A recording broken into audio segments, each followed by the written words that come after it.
우리가 경매 물건 검색하다 보면요. 여러 가지 독특한 물건들이 많이 나오죠.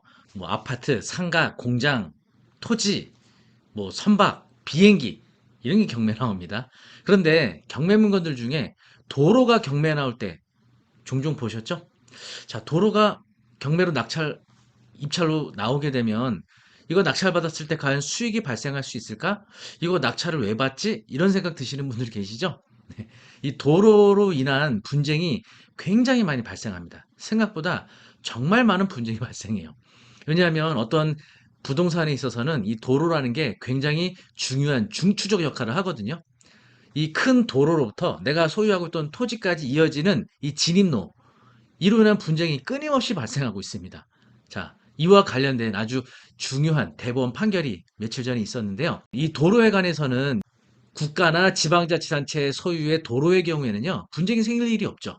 우리가 대한민국 국민 또는 그 외 제3자 누구라도 자유롭게 통행할 권리를 갖는 거죠. 뭐 그거 다닌다고 못 다니게 한다든지, 뭐 세금 안 내는 사람은 못 다녀. 뭐 이것도 아니고, 범죄자들은 다니지 마. 이거 아니죠. 누구를 막론하고 국가나 지방자치단체 소유 도로는 자유롭게 통행할 수가 있습니다. 그리고 또 무상입니다. 그런데 개인 소유로 되어 있는 도로, 이걸 이제 사도라고 하는데요. 이런 사도의 경우에는요, 여러 가지 문제가 발생합니다. 그 안쪽에 있는 토지주들에게는 새로운 건축을 하기 위해서는 건축 허가를 위한 사용 승낙의 문제가 발생하기도 하고요. 또 통행을 하는 데 있어서도 분쟁이 돼요. 이 사도권자가 내 땅이니까 다니지 마 라고 하고 거기를 완전히 막아놓거나 아니면 다니기 불편하게 만드는 여러 가지 방법들이 있겠죠. 또는 통행은 해. 대신 통행료를 지불해. 뭐 여러 가지 이런 분쟁들이 생기게 됩니다. 이 대법원의 그 판결의 요점은요. 이 두 개의 건물주가 있는데 이 그 원래 그 A라는 건물주가 이 A와 B라는 현재 현존하는 이 건물 사이에 도로가 있었거든요. 근데 여기 차량도 통행이 가능하고 이 관련된 이 주민들이나 이 사람들이 이 도로를 통해서 통행도 하고 있었습니다. 그런데 이게 사도예요. A 건물 소유자의 사도입니다. 그런데 B 토지에 건물을 짓기 위해서 A 소유 토지 건물주에게 사용 승낙을 요청했거든요. 그런데 이 A라는 그 토지와 건물 소유자가 사용 승낙을 해줬어요. 그리고 오래전부터 이 마을 주민들이나 기타 이 불특정 다수들이 통행하는 거에 대해서도 별 문제를 안 삼았습니다. 그리고 사용 승낙을 통해서 B라는 소유주가 이 토지 위에 건물도 건축해서 사용 승인도 받게 됐고요. 그런 와중에 이 A의 소유권이 제3자에게로 이전이 됩니다. 이때부터 문제가 발생하게 돼요. 새롭게 소유권을 취득하게 된 A라는 이 건물 소유주가 본인이 소유하고 있던 이 사도에 대해서 통행을 하지 말 것을 요구하는 거죠. 앞으로는 내 도로를 다니지 마. 그리고 만약에 설령 내 도로를 다닌다 할지라도 통행료를 지불을 해야 돼. 이런 소송을 제기했거든요. 그래서 B로서는 굉장히 뭐 여러 가지 억울한 부분 생각도 들 것이고 화도 났을 거예요. 그래서 소송을 제기했는데 반대쪽에서 피고 쪽에서 또 소송을 제기하는 이걸 이제 반소라고 하는데 자, 이와 관련된 기나긴 소송 끝에 대법원에서 판결이 납니다. 자, 2심에서는요. 이 A라는 소유주가 이 통행을 금지하는 것에 대해서 승소 판결을 해줬어요. 통행을 할 수 없다라고 판결을 내준 겁니다. 그래서 이에 대해서 상고를 했고요. 대법원에서 이거를 뒤집는 파기환송하는 판결이 있었습니다. 그럼 판결문 보면서 자세하게 설명드리도록 하겠습니다. 2022 다 293999 반소라고 돼 있죠. 그러니까 원고와 피고가 서로 원고가 되기도 하고 피고가 되는 각각의 소송을 제기하는 겁니다. 부당 이득금. 원심은 대전고등법원 판결이었고요. 네, 판결 선고는 2023년 3월 13일 날 선고가 됐네요. 네, 주문 보시면은 원심 판결의 반소에 관한 반소 피고 패소 부분 중 통행금지 청구 부분을 파기하고 다시 말하면 원심에서 통행금지 청구 부분을 받아들여 줬는데 이 부분에 대해서 파기하고 환송을 한다는 거죠. 대법원에서는 이제 이거 받아주지 않았다는 거죠. 주요 내용을 보시면요. 권리의 행사가 주관적으로 오직 상대방에게 고통을 주고 손해를 입히려는 데 있을 뿐 이를 행사하는 사람에게 이익이었고 객관적으로 사회 질서에 위반된다고 볼 수 있으면 그 권리 행사는 권리 남용으로서 허용되지 아니하고 이때 권리 행사가 상대방에게 고통이나 손해를 주기 위한 것이라는 주관적 요건은 권리자의 정당한 이익을 결여한 권리 행사로 보이는 객관적 사정을 모아 추인할 수 있으며 이와 같이 권리 행사에 해당하는 외관을 지닌 어떠한 행위가 권리 남용이 되는지 여부는 권리 남용의 제도의 취지 및 그 근간이 되는 동시대 객관적인 사회 질서의 토대 아래 개별적 구체적인 상황을 종합하여 판단하여야 한다. 다시 말하면 여기 핵심 키워드는 권리 남용이라는 거죠. 예, 도로를 통행하지 못하게 하는 것은 권리남용에 해당한다. 제가 좀 전에 설명드렸던 부분을 여기 소송 그 판결문에 간단하게 나오는데 보시면 여기 동그라미 빌딩 부지, 세모 빌딩 부지, 예, 요 두 개의 건물 사이에 사건 개쟁 부분이 있는데 그중 대부분이 그러니까 이 도로의 대부분이 반소 원고 소유의 동그라미 빌딩 요 사람이 대부분 소유하고 있었던 겁니다. 이런 관계에서 94년 11월경 세모빌딩 부지 소유주가 기존 도로 및 통로로 사용하고 있고 빌딩을 건축함에 있어 도로 사용을 승낙한다는 내용의 도로 사용 승낙서를 교부하였으며 그죠? 그래서 소해삼은 이를 첨부하여 세모빌딩 건축허가 신청서를 제출하였다. 다시 말하면 도로 사용 승낙서를 받아서 세모빌딩을 건축하게 된 겁니다. 그래서 세모빌딩은 96년도 사용 승인됐고 거기 구분 소유자들은 사용 승인 무렵부터 점유분 포함한 이 개쟁 부분, 그러니까 그 도로로 사용되는 부분을 빌딩에 출입하는 사람이나 차량을 위한 통행로로 이용했고 인근 주민들 역시 도보 또는 차량을 이용한 통행로로 사용을 했다고 합니다. 그런데 통행 금지를 명한 원심의 판단, 그러니까 고등법원에서 판결한 통행을 금지한다는 이 원심 판단은 다음과 같은 이유로 수긍할 수 없다. 법리에 잘못이 있다라고 하는 거죠. 첫 번째, 인근 주민들은 세모빌딩 사용 승인이 이루어지기 전부터 통행함에 별다른 제약이 없었고 사용 승인이 이루어진 후에도 마찬가지로 사용을 했다 이거죠. 그리고 사건 개쟁 부분 포함된 이 사건 전유 부분 역시 그 무렵부터 불특정 다수인이 통행함에 제한이 없었다. 그리고 공공 동그라미 빌딩 부지 소유자였던 소외인은 세모빌딩 부지 소유자 및 세모빌딩 구분 소유자에게 점유 부분을 무상 사용하도록 하였으면 물론 무상으로 사용해라. 불특정 다수인의 통행까지 수인을 했어요. 이러한 사정은 세모빌딩 건축허가 과정에 반영이 된 거죠. 그래서 해당 부분이 오랫동안 불특정 다수인의 통행에 사용되어 왔죠. 그런데 통행을 금지하면 세모빌딩 출입구 위치 형태 내부 구조의 특성상 출입에 상당한 제약을 받을 수밖에 없게 돼서 큰 불편과 혼란이 예상되는 상황에서 반소 원고 등이 사건 점유 부분에 관한 소유권에 기초하여 해당 부분을 이용하는 자, 그죠? 객관적 용도에 따른 편익을 가장 필요로 하는 반소 피고 및 선정자들에 대해서만 선별적 자의적으로 통행을 금지하는 것은 소유권 행사에 따른 실질적 이익도 없이 단지 상대방의 통행의 자유에 대한 침해라는 고통과 손해만을 가하는 것이 되어 법질서상 원칙적으로 허용될 수 없는 권리 남용이라고 볼 여지가 크다. 예. 왜 세모빌딩 소유자들만 출입을 못하게 막느냐? 이거는 권리 남용이다. 이런 내용이죠. 그럼에도 원심은 반소 피고 권리남용 항변에 대해 명시적 판단을 하지 아니한 채 이를 기각하는 취지에서 반소 원고의 통행금지 청구를 인용하였는 바 이 부분 원심의 판단에는 통행금지 청구권 및 남용에 관한 법리를 오해하여 필요한 심리를 다하지 않으므로 판결에 영향을 미친 잘못이 있다. 판결문이 원래 좀 어려워요. 어쨌든 이 세모빌딩이 사용 승낙을 받아서 건물 사용 승인도 받고 통행도 했는데 왜 갑자기 이제 와서 통행을 못하도록 하느냐라고 소제기를 했는데 2심 법원에서는 인용을 해준 거죠. 통행을 금지한다. 네. 이 소유권은 물권 법정주의에 따라서 사용 수익권도 가질 수 있거든요. 네. 그래서 이거에 대해서 권리 행사할 수 있다는 거죠. 사용 수익할 수 있는 권능. 그래서 특정 누구가 사용 수익하지 못하도록 금지할 수 있는 것이다라고 2심에서 판결해줬지만 그것은 상대방에게 오로지 고통을 가하는 것일 뿐이다. 실질적 이익도 없이. 그래서 통행 금지에 대한 인용은 잘못된 부분이 있다. 이렇게 판결을 내준 겁니다. 사실 이런 유사한 뭐 사례들이 워낙 많아요. 경매로 도로를 낙찰받은 거를 낙찰받아서 그 안쪽에 있는 그 토지 소유자 또는 이용자들이 다니지 못하도록 막는 이런 일들이 많이 발생을 하죠.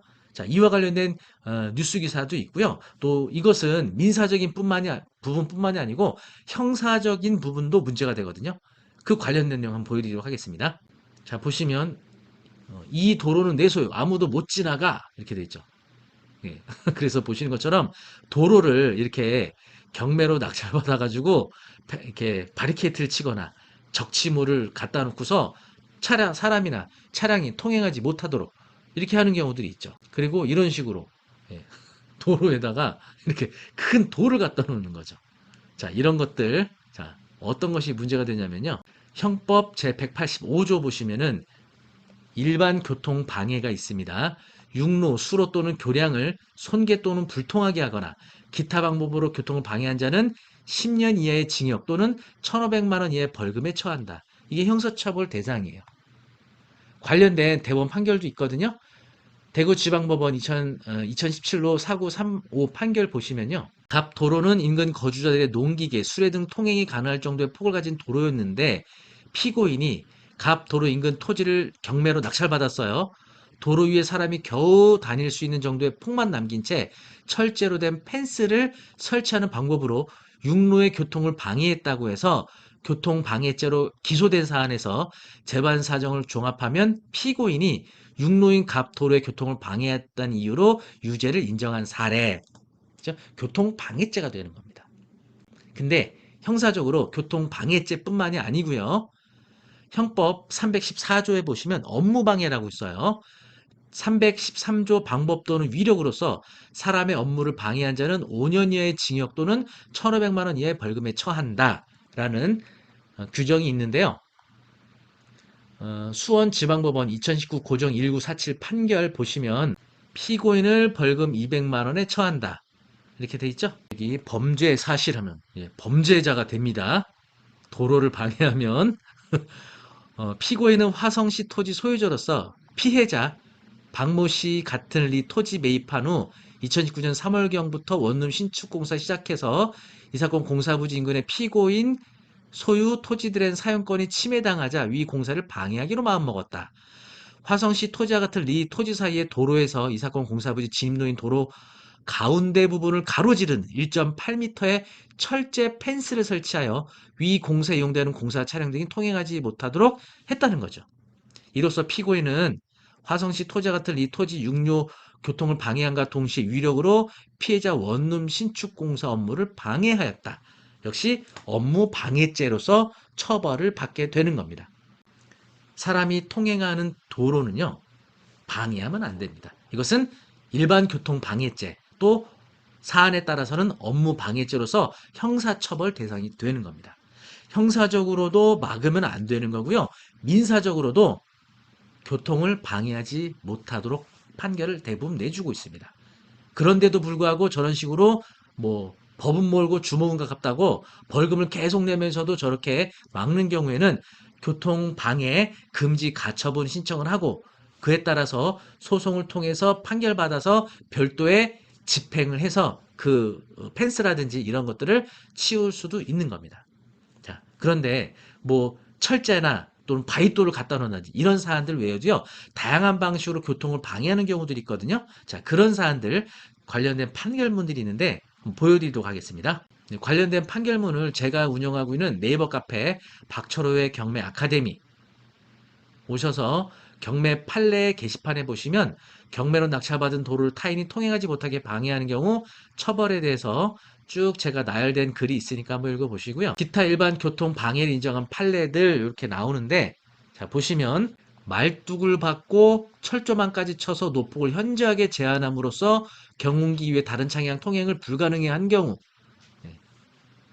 이거 일반 교통 방해가 된다는 겁니다. 폭 2m 골목길을 자신의 소유라는 이유로 폭 50 내지 75cm가량만 남겨두고 담장을 설치해서 주민들 통행을 현저히 곤란하게 한 경우도 교통방해죄. 그리고 도로의 일부가 자신의 소유라 하더라도 적법한 절차의 문제를 해결하지 않고 도로 중간에 바위를 놓아두거나 이를 파헤침으로써 차량 통행을 못하게 하면 이것도 일반 교통방해 및 업무방해에 해당합니다. 또는 도로의 깊이 1m 정도의 구덩이를 파는 거, 그리고 도로 트랙터를 세워두거나 철책 펜스를 설치해 노폭을 현저하게 제한하거나, 그리고 인근 상가 통행로로 이용되고 있는 토지 지배권자가 철조와 철조망을 설치해 포장된 아스팔트를 걷어냄으로써 통행로 이용하지 못하게 하는 경우, 네. 이런 것들이 다 교통방해죄가 되는 거예요. 그래서 여러분, 경매로 나온 도로 무턱대고 낙찰받아서 여기 다니지 마. 완전 차단하는 것도 안 되고요. 저런 식으로 통행을 불편하게 하는 것도 교통방해죄 내지는 업무방해죄. 벌금이 선고가 나면요. 이게 벌금은 얼마 안 되겠지만 뭐 1,500만 원 내면 되겠지라고 하시겠지만 이게 전과가 되는 겁니다. 벌금은. 전과자 되는 거죠. 여러분 부동산 투자한다고 전과자에 대해서는 안 되지 않겠습니까? 자, 그러면 이번에는 자, 통행을 방해하는 것은 그러면 안 된다. 민사적으로나 형사적으로나. 그러면 통행을 하게는 하되 통행료 청구는 할 수 있느냐?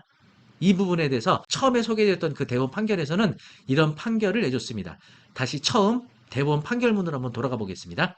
네, 2번 부당이득 반환 청구 부분에 대하여 타인 소유 토지를 법률상 원인 없이 점유함으로 인해 토지 소유자가 입은 통상의 손해는 특별한 사정이 없는 점유 토지의 임료 상당액이지만 수익자가 단지 공로에 이르는 통로로 통행지를 통행함에 그치고 통행지 소유자의 점유를 배제할 정도의 배타적인 점유를 하지 않는다면 통행지 소유자가 통행지를 그 본래 목적대로 사용 수행할 수 없게 되는 경우에 손해액이라 할 수 있는 임료 상당액 전부가 통행지 소유자의 손해액이 된다고 볼 수는 없고, 구체적인 사안에서 사회 통념에 따라 쌍방 토지의 소유권 취득 시기와 가격, 통행지에 부과되는 재산세, 본래 용도의 사용 가능성, 통행지를 공동으로 이용하는 사람이 있는지를 비롯해 통행수 방법 등의 이용 태양, 쌍방 토지의 지향적, 위치적 형상과 이용관계, 부근의 환경, 상린지 이용자 이해득실 기타 재반 사정 고려하여 감경할 수 있다.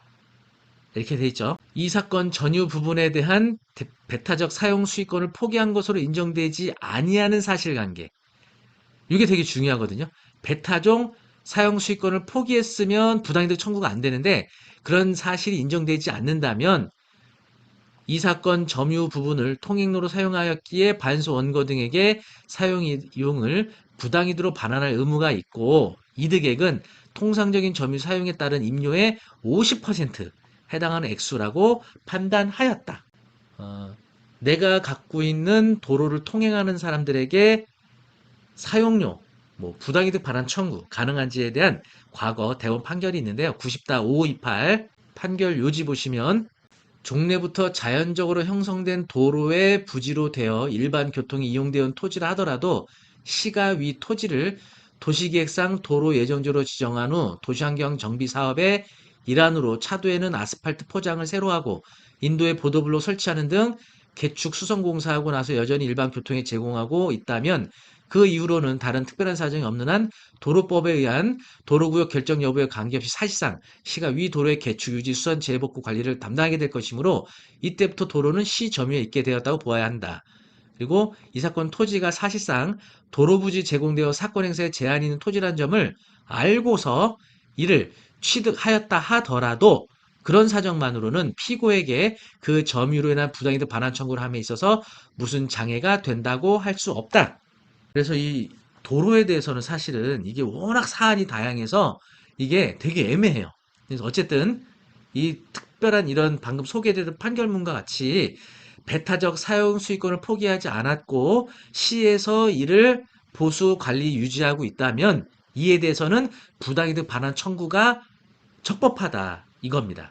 하지만 도로에 대해서 통행료 청구할 수 있는 근거가 되지 않는 경우도 있거든요. 그와 관련된 판결문 한번 보도록 하겠습니다. 자, 2006-3252 토지 인도 등에 관한 판결입니다. 어느 사유지가 종전부터 자연 발생적으로 또는 도로 예정지로 편입되어 사실상 일반 공중의 교통에 공용되는 도로로 사용되고 있는 경우 그 토지의 소유자가 스스로 토지를 도로로 제공하여, 자, 이거 중요합니다. 스스로 인근 주민은 일반 공중에 무상으로 통행할 수 있는 권리를 부여하였거나 그 토지에 대한 독점적이고 배타적인 사용 수익권을 포기한 것. 예, 스스로 무상으로 통행할 수 있는 권리를 부여했거나 독점적 배타적 사용 수익권을 포기한 것으로 해석을 함에 있어서는 그가 당의 토지를 소유하게 된 경위나 보유기간 나머지 토지들을 분할하여 매도한 경위와 그 규모, 도로로 사용되는 당의 토지 위치, 성상, 인근의 다른 토지의 관계, 주위 환경 등 여러 가지 사정과 아울러 분할된 나머지 토지의 효과적인 사용 수익에 관해 당의 토지가 기여가 된 정도 등을 종합적으로 고찰하여 판단해야 한다. 신중하게 판단해야 된다는 얘기죠. 토지의 원소유자가 토지 일부를 도로부지로 무상 제공함으로써 이에 대한 독점적 배타적인 사용 수익권을 포기하고 이게 명확해야 돼요. 주민들이 그 토지를 무상으로 통행하게 된 이후에 토지 소유권을 경매, 매매, 대물변제 등에 의해 특정 승계한 자는 그 같은 사용 수익에 제한이라는 부담이 있다는 사정을 용인하거나 적어도 그런 사정이 있음을 알고서 그 토지 소유권을 취득하였다고 봄이 상당하다. 그렇게 간주한다는 거예요. 그 사실을 부인하더라도. 도로로 제공된 토지 부분에 대해 독점적이고 배타적인 사용 수익권을 행사할 수 없고 따라서 지방자치단체가 그 토지 일부를 도로서 점유하려고 했다 하더라도 그자에게 어떤 손해가 생긴다고 할 수 없고 지방자치단체도 아무런 이익을 얻은 바가 없으므로 이를 전제로 부당이득 반환 청구를 할 수 없다. 어떤 경우는 통행료 청구할 수 있고 어떤 경우는 청구할 수 없고 이게 사안마다 달라요. 그래서 이 도로에 스스로 무상 제공을 했거나 그러니까 본인이 아니더라도 이 전소유자, 전소유자 중 누군가가 그런 무상 제공 또는 독점적 배타적 사역 수익권을 포기한 이전 이력이 있다면 그 이후에 경매나 매매, 기타의 방법으로 승계받은 특정 승계인들은 모두 그런 것을 승계했다고 간주한다는 거죠. 통행료 청구가 안 된다는 겁니다. 지방자치단체에 대해도 청구할 수 없고요. 또 특히 거길 통행하는 통행인들에게 뭐 누구한테 청구할 거예요? 길 걸어 다니는 사람 뭐 그 인적사항을 어떻게 알아낼 거예요? 어렵죠.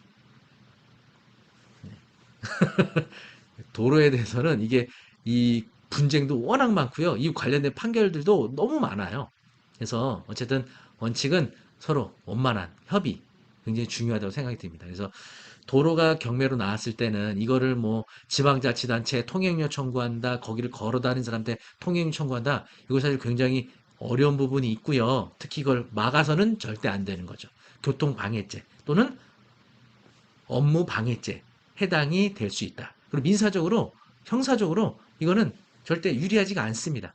그래서 도로를 경매로 낙찰받는다는 거 굉장히 신중하셔야겠습니다.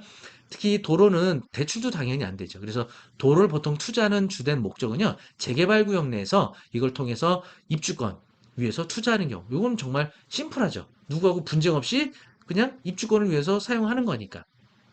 네, 오늘 이 도로와 관련된 분쟁 여러 가지 판결들을 좀 소개해 드렸는데요. 네이버 카페 박철효 경매 아카데미 오시면 저희가 관련된 대법원 판결문들 첨파일을 올려드렸으니까 필요하신 분은 다운 받아보시기 바라겠습니다. 얼마 전에 저희 네이버 카페 회원수가 10만을 넘어서 더 20만, 30만 더 많은 분들에게 도움이 될 수 있는 카페로 발전하도록 저도 열심히 할 테니까 여러분들도 카페 많이 방문하시고 회원가입 바라겠습니다. 그리고 경매에 대해서 또 궁금해하시거나 경매에 대해서 공부하기 원하시는 분들은요. 조선닷컴 교육센터에서 4월 15일부터 경매 초단기 집중 스터디라 그래서 바쁘신 직장인들, 사업주분들을 위해서 단 4주 를 통해서 경매를 배울 수 있는 과정을 마련했습니다. 일단은 4월 8일 날, 그 전주, 정규가족 개강 전주에는요, 저희가 무료 특강도 진행하고 있으니까, 무료 특강 신청도 아래 링크 따로 올려드릴 테니까, 지금 아마 선착순 30명 마감인데, 거의 마감이 돼가고 있는 것 같은데, 어쨌든 관심 있으신 분들은 경매에 대한 최근 뉴스, 현황, 또 경매 관련된 뭐 특이사항, 이런 물건들 소개하는 재밌는 내용들을 제가 소개해드릴 예정이니까요. 4월 8일 날 토요일 오전 10시 반 조선닷컴 교육센터 통해서 무료 특강도 들으실 수 있고요. 그리고 4월 15일부터 진행하는 정규과정 초단기 집중 스터디 총 4회차에 걸쳐서 매주 토요일 오전 9시 30분부터 12시 30분까지 3시간씩 강의실 3회 수업 그리고 입찰법원 현장학습까지 이렇게 4회로 걸쳐서 진행하게 되니까요. 경매를 초보자분들 아주 쉽고 재밌게 저하고 공부하실 수 있겠습니다. 정규과정 수강 신청도 아래 링크 올려드리도록 하겠습니다. 오늘 많은 분쟁이 발생하고 있는 도로에 관해서 관련된 대법원 판결들 소개해드렸는데 어떻게 좀 이해가 되셨나요? 원래 판결문이 내용이 좀 어려워요. 그래서 이걸 좀 여러 번 읽거나 아니면 저 같은 전문가를 통해서 좀 해석을 듣고 읽으시면 조금 쉽게 이해가 되실 겁니다. 자, 영상이 도움이 되셨다면 구독, 좋아요 부탁드리고요. 댓글도 여러분 응원의 댓글 많이 부탁드립니다. 마음에 안 든다 이런 거는 여러분 개인적으로 쪽지 보내주세요. 네, 제가 열심히 참고하겠습니다. 감사합니다. 다음에 더 좋은 유익한 정보로 찾아뵙겠습니다. 감사합니다.